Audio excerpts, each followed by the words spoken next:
16. kiri. Kuidas sa saad uskuda, et inimene surnuist üles tõusis? 29. mai 1990. Kallis Greg, minu arvates on sinu lähenemine Jeesusele ja Piiblile sama veider kui sinu nägemus Jumalast. Sa ütled, et sinu usk Piiblisse tuleb pärast uskumist Jeesusesse. See on täpselt vastupidine sellele, mida ma alati olen arvanud. Aga ma saan aru, kuhu sa sihid. Ja siis veel sinu arusaam inspiratsioonist. See on täiesti võõras arvestades seda, mida mina kuulnud olen. Kas teised inimesed Beetelis ka niimoodi arvavad? Või oled sa fundamentalistide keskel erandlik liberaal? Igal juhul, Greg, sa oled mind veennud, et evangeeliumites on üsna palju usaldusväärset materjali. Ma olen sinu esitlusest vaimustuses.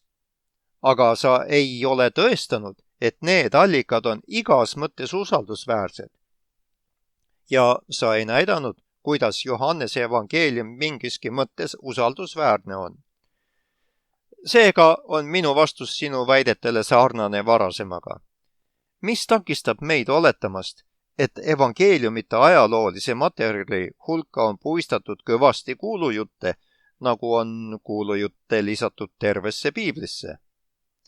Ma ei eita evangeeliumite üldist usaldusväärsust ja ma ei eita, et Jeesus tõesti võis teha mingisugust usu tervenemist. Seda võib näha ka teistes religioonides. Aga võib-olla need lood lihtsalt kasvasid ja kasvasid, kuni evangeeliumite kirjutamise ajal juba tõesti usuti, et Jeesus on maailma päästja. Kas ei juhtu nii mitte tähelepanuväärsete inimestega? Inimesed jutustavad imelisi lugusid ka Budast ja Muhamedist. Minu küsimuse tuumaks on üks põhjapanev probleem, mis minul kogu kristluse värgiga on. Iga surnud inimene, keda mina eales tundnud olen, on alati surnuks jäänud. Aga kristlased ütlevad, et Jeesus tõusis surnuist üles. Sa palud mul minu jaoks vähetuntud iidsete dokumentide üldisele usaldusväärsusele toetudes kummutada kogu tõestusmaterjal, mis minul ja kõigil teistel, kes kunagi elanud, on, et inimesed jäävad surnuks. Kas sa usuksid ühe üldiselt usaldusväärse sõbra juttu inimesest, kes ise oma hauast välja kõndis? Ma ei tea, miks jüngrid arvasid Jeesuse üles tõusnud olevat, kuid mulle näib mis tahes seletus palju parem sellest, mis oletab, et Jeesus tõepoolest tõusis surnuist üles. Võib-olla nägid jüngrid hallutsinatsioone. Nii juhtus Fatimas ja ma olen kuulnud, et ka paljudes teistes kohtades. Inimesed näevad imelikke asju, eriti usufanaatikud. Vaata Oral Robertsit. Või ehk varastas keegi laiba ära, mingid vembumehed äkki. Võib-olla Jeesus lavastas selle kuidagi. Seda ütleb Schoenfield oma raamatus The Passover Plot, paasapüha vandenõu. Ma tõesti ei tea, aga ma päris kindlasti ei usu, et ta lihtsalt ilmus peale surma koos kõigi inglite ja värkidega. Sa küsisid oma eelmise kirja lõpus, kelle ma ütlen Jeesuse olevat. Sellele küsimusele mul tõesti kindlat vastust ei ole. Kuid üks asi on päris kindel. Ükskõik, kes ta ka oli, seda ta praegu ei ole. Ta on surnud. Me oleme võib-olla ummikusse sattunud, Greg, sest minu arvates on see, millele ma vastu vaidlen, usu küsimus ja usku mul ei ole. Sa kas usud seda või sa ei usu. See ei puutu üldse ühegi iidse dokumendi üldisesse usaldusväärsusesse. Sa peaksid küll juba minust väsinud olema. Me oleme Kristuse üle arutanud juba kauem kui aasta ja vaatamata sinu intellektuaalsetele väidetele, mida ma väga imetlen, ei ole ma enda arvates sammugi lähemal sinu usu vastuvõtmisele kui varem. Minu nägemus Jumalast on mingil määral muutunud, aga muidu olen ma lihtsalt rohkem asjaga kursis. Olgu nagu on. Ma armastan sind, isa. 16. juuni 1990. Kallis isa. Ma loodan, et kõik on hästi sel põrgulikul maal. Sa võid narrida meid karmidel talvedel, aga sinu kulul saab nalja suve ajal. Ma kujutan ette seda kuumust, mis teil seal on. Ma võin kihla vedada, et te käite suvel õues palju harvemini kui meie talvel. Tõesti on see üks langenud maailm. Ei ole kuskil Eedeni aeda, kui ei oleks aastaaega või midagi muud meid piinamas. Okei, räägime teoloogiast. Ma olen võtnud kirja kirjutamiseks vabaks terve pärastlõuna, sest sellest saab vist minu magnum opus sulle. Ma tahan rääkida ülestõusmisest ja see on minu arvates ainuke eriti oluline teema meie arutelu jaoks. Lase ma kõigepealt vastan sinu murele, nagu ma hakkaksin sinust ära väsima. Unusta see. Ma imetlen sinu iseloomu tugevust ja sinu küsimuste ning vastuväidete nutikust. Ma naudin seda. Peale minu armastuse selle teema vastu ma naudin meie arutelu elu kõige olulisemate küsimuste üle. Me pole kunagi omavahel niimoodi rääkinud. Aga ma tean ka midagi, mida sina ei tea ja seegi lisab mulle hoogu juurde. Näed, isa, sa oled märkimisväärne mees. Jumalal on sinu aadress. Ta armastab sind meeletult ja tahab, et sa võiksid igavikuski temaga olla. Ja vaatamata küsimustele tema programmi suhtes, mis su mõistuses on, teab ta, et sinu süda on järeleandlik. Minu ülesanne on lihtsalt selgitada intellektuaalseid teemasid nii palju kui võimalik, et tal oleks vaba ligipääs sinu südamele.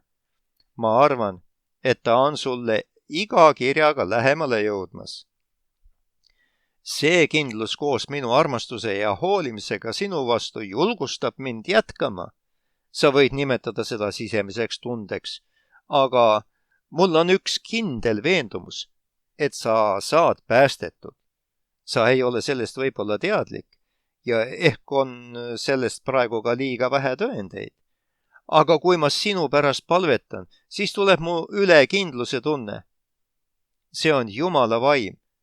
See sama vaim, kes töötab sinu skeptilise südame kallal. Kindlasti tundub see sinu jaoks labaselt emotsionaalne, aga see ei häiri mind. Ma olen veendunud, et sa vaatad ühel päeval tagasi ja näed samamoodi. Igal juhul ei pea sa muretsema, et mina meie arutelust ära vesin. Okei, läheme nüüd sinu vastuväidete juurde, mis puudutavad ülestõusmist. Esiteks, sa ütled, et ülestõusmine on lihtsalt usu küsimus. Üks usub, teine ei usu. Ja sa arvad, et me oleme jõudnud ummikseisu. Ma ei nõustu sinuga.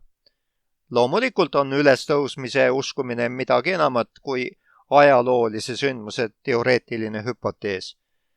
Kuid see ei tähenda, et uskumisel poleks ajaloolise sündmuse hüpoteesiga mingit pistmist.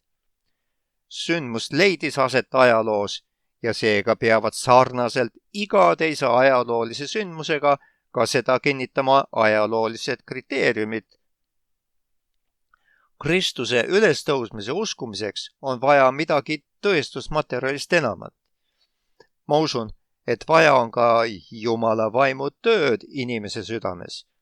Kuid see ei tähenda, et usk võib või peaks olema lahus ajaloolisest tõestusmaterjalist.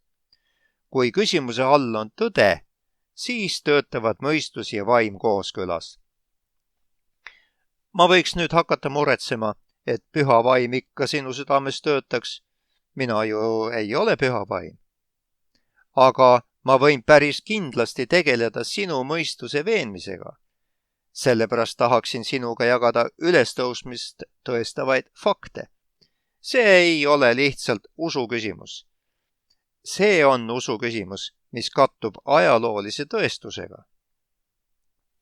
Teiseks, tõid sa õigustatult välja, et ma näitasin evangeeliumite üldist usaldusväärsust, välja arvatud Johannese evangeeliumi, kuid see on üks väga keeruline lugu, millest tegelikult midagi ei sõltu. Aga ma ei tõestanud, et evangeeliumid on igas mõttes usaldusväärsed. Kuid kas on see mõistlik nõue, isa? Kuidas suudaks keegi midagi taolist mis tahes ajaloolise dokumendi kohta tõestada? Ma olen tahtnud öelda, et meil tuleb evangeeliumitesse suhtuda täpselt samamoodi nagu igasse teise ajaloolisse dokumenti, kuid mida sina palud, on juba üle selle. Loomulikult on võimalik, et evangeeliumitel on teatud mitteusaldusväärsed kohad, kuid olles näidanud evangeeliumite üldist usaldusväärsust, lasub tõestuse koorem nüüd inimesel, kes mingil määral eitab evangeeliumite usaldusväärsust ja püüab näidata, miks neid mitteusaldusväärseina peaks vaatlema. Kui evangeeliumites on kõik lood nii-öelda kuulujutud, siis peab seda tõestama, sest meil on aluspanevad põhjused nende tõepärasuse uskumiseks. Sellega on seotud ka minu kolmas mõte. Sa kahtlustad, et legendidele iseloomulikud jooned on evangeeliumite ajaloolisesse tuuma sisse tulnud.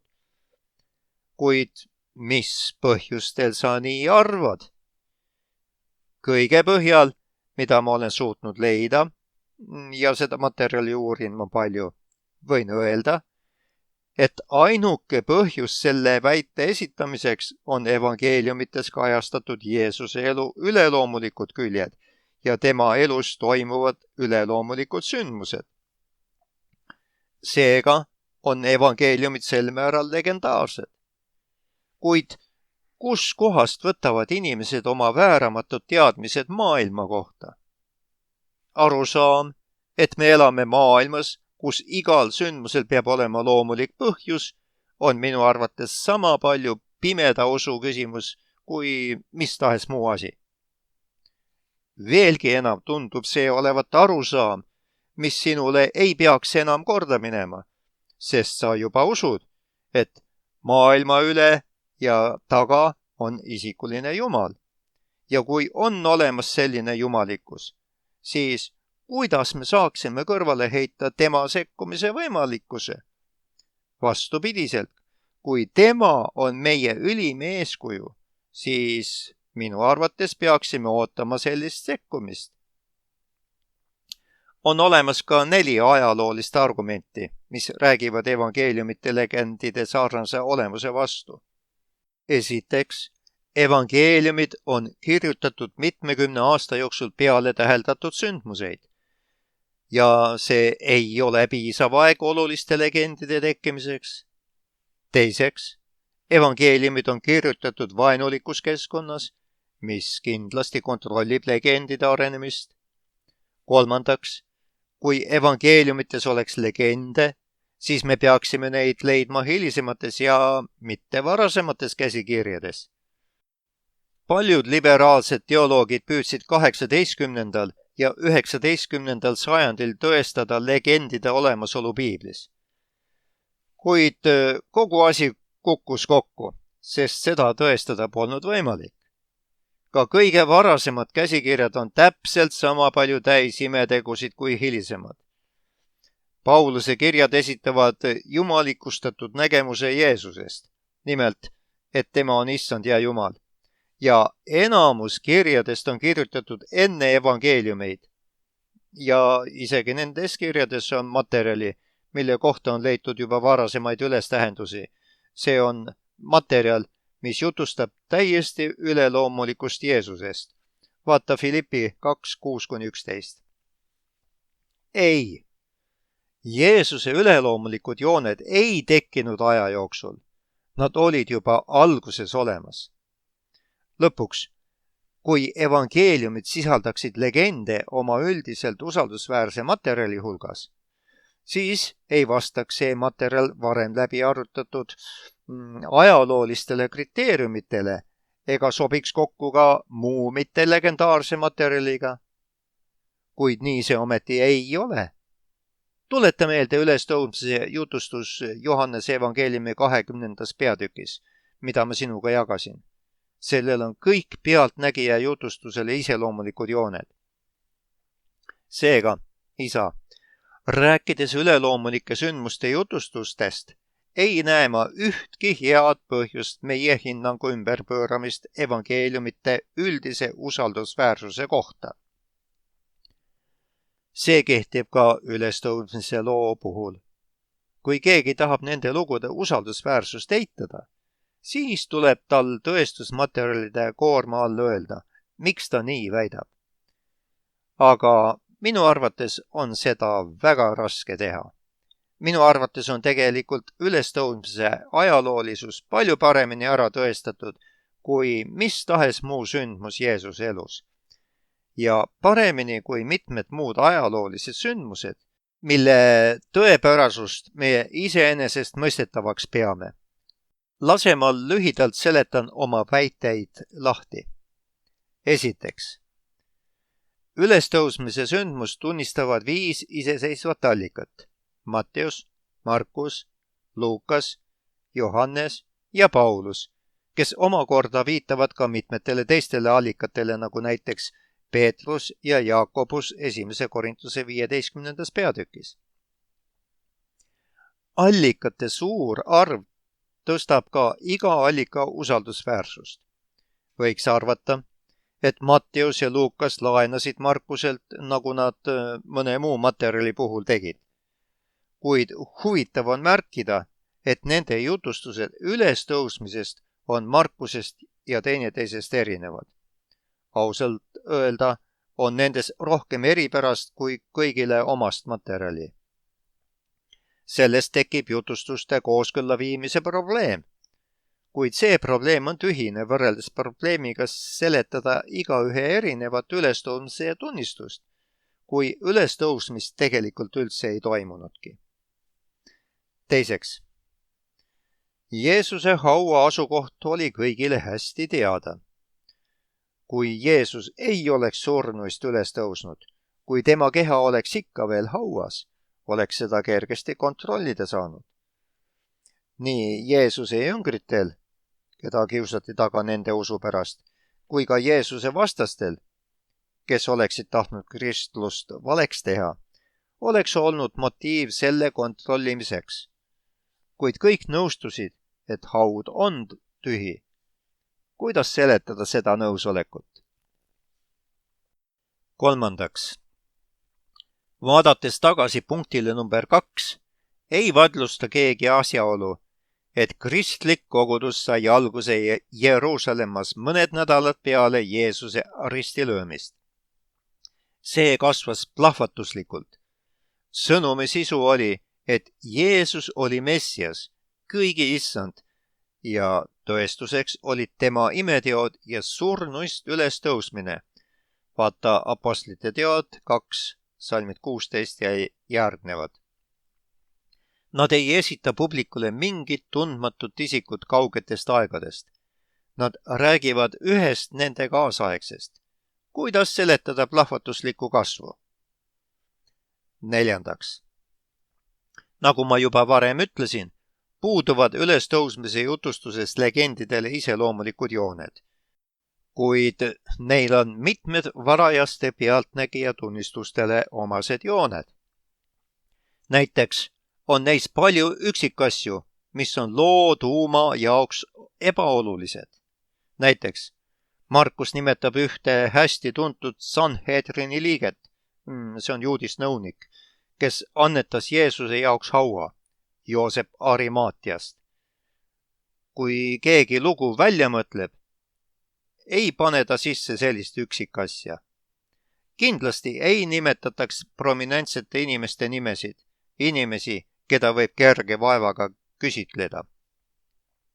Samuti on olemas üsna palju jutustusele vastu töötavat materjali.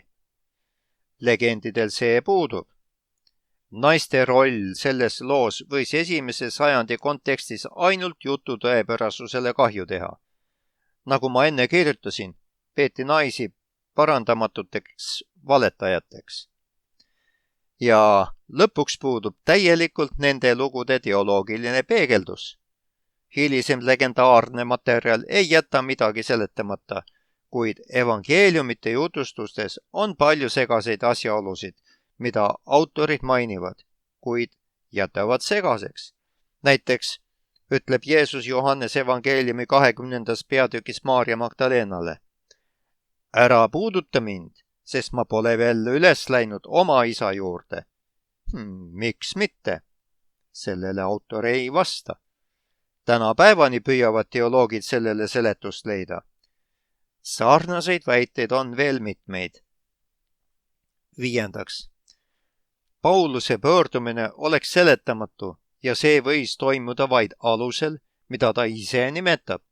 Ta kohtus üles tõusnud issandaga. Vaata Apostlite teod 9. peatükk ja 1. Korintuse 15. Paulus oli mees, kes võitles ihu ja hingega Kristuse vastu ja isegi korraldas mõne jutlustaja kividega surnuks loopimise, kuid siis ta pöördus hetkega. Samuti oli Jakobus, Jeesuse vend, uskmatu, kuni issand talle ilmus, 1. Korintuse 15.7. Sellele uskmatusele viidatakse Markuse evangeeliumi 3. peatükis ja Johannese evangeeliumi 7. peatükis.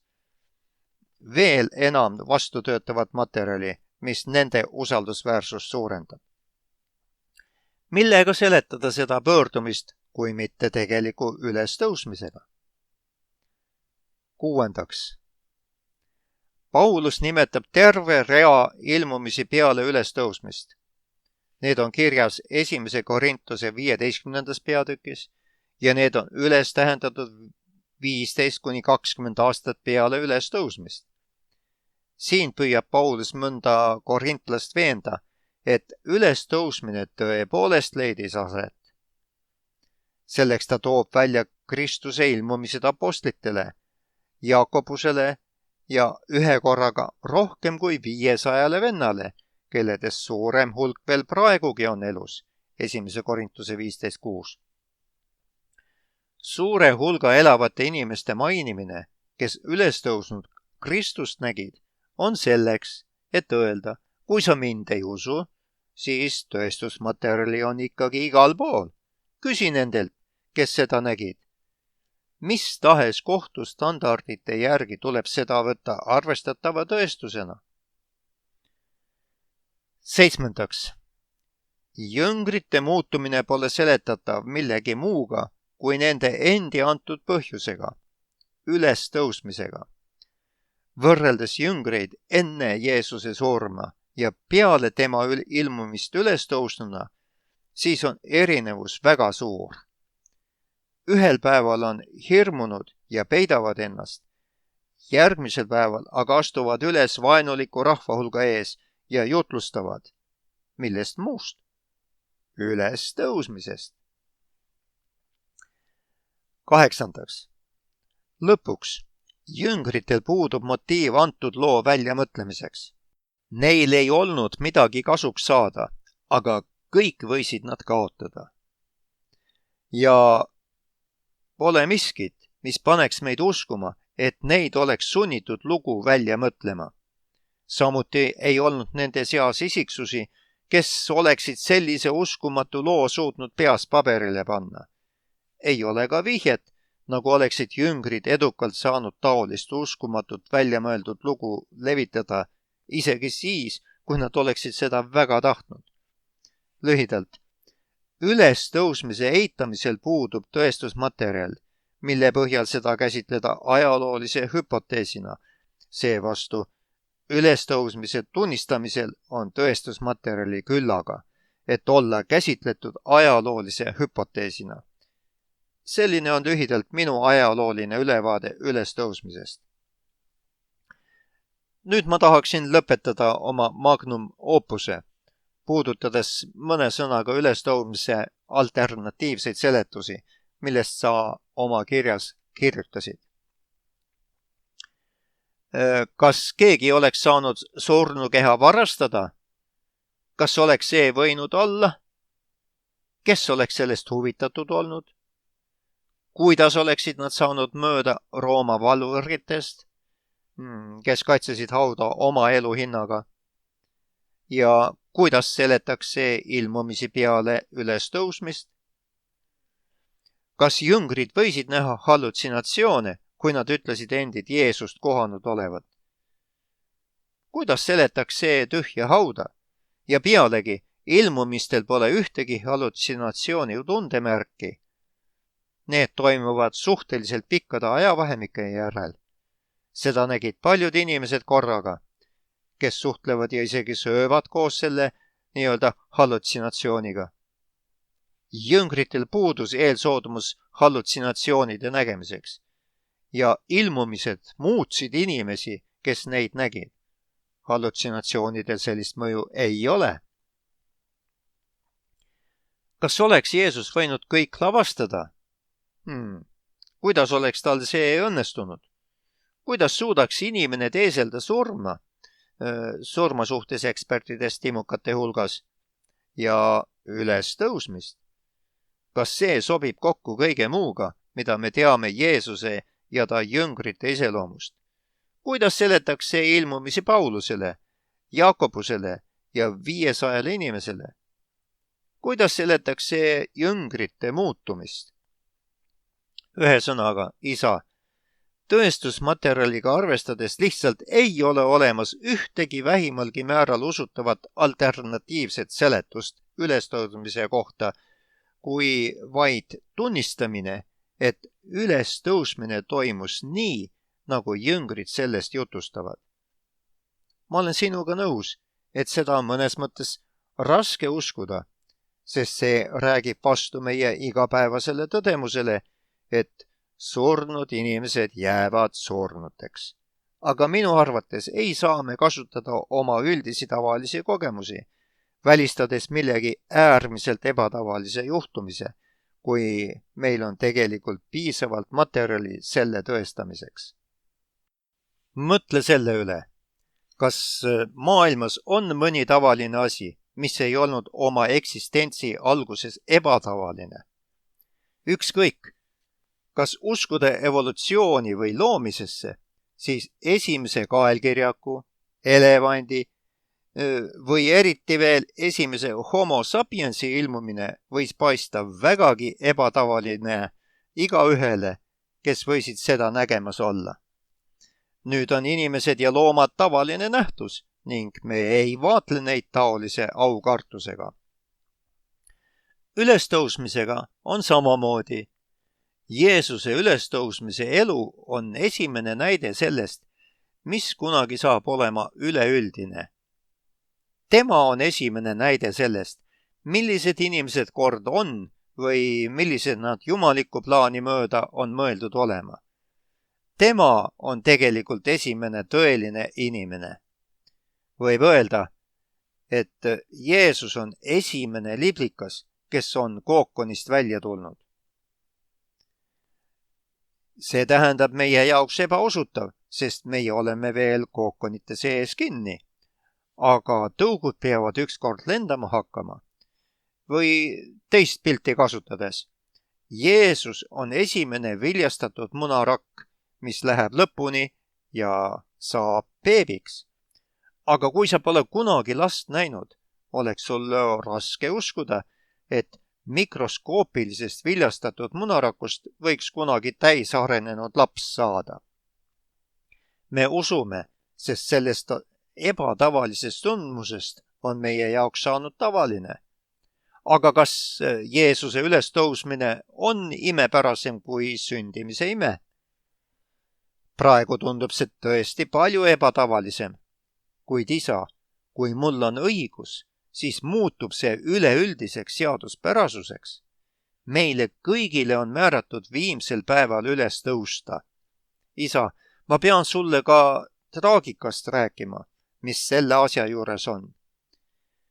Piibel teeb meile väga selgeks, et paljud viljastatud munarakud aborteeritakse ja kõik tõusevad ühel päeval üles, kuid mitte kõik ei tõuse igavikulisele elule Jumalaga, mis meie jaoks mõeldud on. Et olla uuesti sündinud praegu ja igavikus, tuleb meil usaldada sünnitamise vahendeid, mida pakub Jumal. Jätkates selle pildiga, ainuke nabanöör, mis meil Jumalaga on Jeesus Kristus.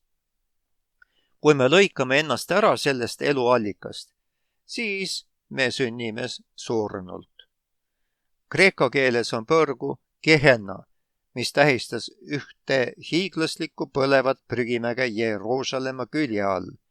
Isa, see sobib kokku meie näitega. Need, kes põhjustavad eneseabordi Jumala plaanist, teevad endid millekski, mis pole kunagi inimeste saatuseks mõeldud olnud. Nad teevad endist prügi. Nad on surnult sündinud, kellel pole kohta elavate hulgas. Ma julgustan sind, isa. Ma anun sind. Ära lõika ennast ära Jeesusest Kristusest. Ära tõrju teda eemale. Kõik, mis sinu jaoks on mõeldud, kõik sinu südame igatsused, sinu vajadus armastuse järele, lootuse, tähenduse, õnne järele, kõik saavad täidetud suhtes Jumalaga Jeesuse kaudu. Sind valmistati selleks. Jumal soovib seda sinu jaoks. Ta kannatas ristisurma, et sul võiks see kõik olla. Kõik, mida ma ütlen ma armastusest ja lootusest sinu vastu. Armastuses, Greg.